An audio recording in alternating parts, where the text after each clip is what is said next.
Hi everyone. புளி சாதம் பிடிக்காதவங்களே இருக்க மாட்டாங்க. கம்மி இன்க்ரீடியன்ட்ஸ் வச்சுட்டு எப்படி டேஸ்டியான புளியோதரை பண்ணலாம் அப்படிங்கிறது பார்க்க போகிறோம். இது ரொம்ப ரொம்ப சிம்பிள் அண்ட் ஈஸி, டேஸ்டியாக இருக்கும் கூட. எப்படி பண்ணுறதுன்னு பார்க்கலாம். சேனல் சப்ஸ்கிரைப் பண்ணாதவங்க பண்ணிக்கோங்க. வீடியோவை முழுசாக பாருங்கள். 3 பெரிய எலுமிச்சப்பழம் சைஸ்க்கு புளி எடுத்து கொஞ்சம் சுடு தண்ணி ஊற்றி ஊற வச்சுக்கணும். நல்லா ஊறினதுக்கப்புறமா நீங்கள் தேவையான அளவு தண்ணி ஊற்றி ஒரு 2-3 தடவை கரைச்சி எடுத்துக்கோங்க. குப்பை மண் இல்லாமல் எடுத்து வச்சுக்கணும். தாளிக்கிறதுக்கு 15 வரமிளகா, கருவேப்பிலை, ஒரு கையளவுக்கு வேர்க்கடலை க்ளீன் பண்ணி எடுத்து வச்சுருக்கேன். இப்போது வாணலி அடுப்பில் வச்சுட்டு 3 எலுமிச்சப்பழம் அளவு புளிக்கு 2 டேபிள் ஸ்பூன் வெந்தயம் சேர்த்துட்டு நல்லா ட்ரை ரோஸ்ட் பண்ணி எடுத்துக்கணும். கரிஞ்சிராமல் ரோஸ்ட் பண்ணி எடுத்துக்கணும். கட்டி பெருங்காயம் தான் யூஸ் பண்ணுறீங்க அப்படின்னா இந்த வெந்தயத்தோடவே ஒரு ஸ்பூன் அளவுக்கு கட்டி பெருங்காயம் போட்டு வறுத்துட்டு ஆறுனதுக்கப்புறமா பொடிச்சு வச்சுக்கணும். நான் இன்றைக்கி தூள் பெருங்காயம் சேர்க்கறதுனால வெந்தயம் மட்டும்தான் வறுத்துருக்கேன். இப்போ வாணலியில் ஒரு 1/4 லிட்டர் அளவுக்கு நல்லெண்ணெய் ஊற்றிருக்கேன். கண்டிப்பாக இதுக்கு நல்லெண்ணெய் தான் சேர்க்கணும், நிறையவும் சேர்க்கணும். ஒரு ஸ்பூன் அளவுக்கு கடுகு சேர்க்குறேன். கடுகு பொரிஞ்சதுக்கப்புறமா கடலைப்பருப்பு ஒரு 2 ஸ்பூன், உளுந்து பருப்பு ஒரு 2 ஸ்பூன் போட்டு கொஞ்சம் ஃப்ரை பண்ணி எடுத்துக்கணும். இது பார்த்திங்கன்னா நான் இன்றைக்கி நிறைய செய்கிறேன். ஒரு 6-7 டம்ளர் அரிசிக்கு இந்த கிரேவி சரியாக இருக்கும். அந்த அளவுக்கு நான் இன்றைக்கி செய்கிறேன். நீங்கள் கம்மியாக செய்யும்போது அதுக்கு தகுந்த மாதிரி இன்க்ரீடியன்ட்ஸ் கம்மி பண்ணிக்கோங்க. இப்போ இதோட வரமிளகா, வேர்க்கடலை, கருவேப்பிலை இது எல்லாமே சேர்த்து நான் வதக்குறேன். வரமிளகா என்கிட்ட சின்னதாக இருந்ததுனால 15 எடுத்திருக்கேன். பெருசாக நீளமாக இருந்ததுன்னா நீங்கள் 12 எடுத்துக்கோங்க போதும்.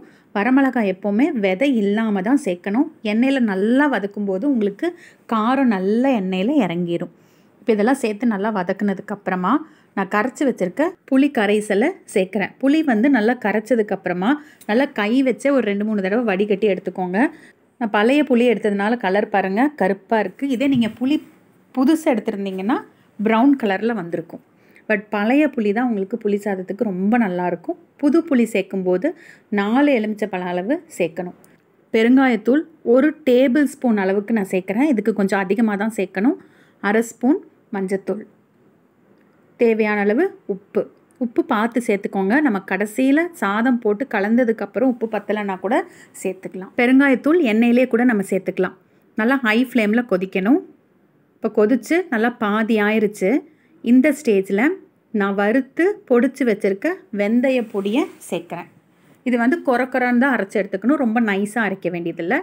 அம்மியில் வச்சு பொடிச்சும் எடுத்துக்கலாம். நான் இன்றைக்கி மிக்ஸி ஜாரில் தான் போட்டு பொடிச்சு எடுத்து வச்சுருக்கேன். இப்போ இதை சேர்த்துனதுமே பாருங்கள் வீடே தூக்குது, அவ்வளோ மணமாக இருக்குது. இவ்வளோதாங்க.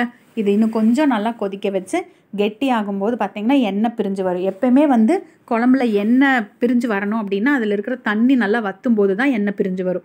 ஸோ அந்த ஸ்டேஜ் வரைக்கும் கொஞ்சம் கொதிக்க வைங்க. இப்போ பாருங்கள் நல்லா கெட்டி ஆயிடுச்சு, எண்ணெய் பிரிஞ்சு வந்துருச்சு. எண்ணெய் பிரிஞ்சு வந்ததுமே நம்ம அடுப்பு ஆஃப் பண்ணிக்கலாம்.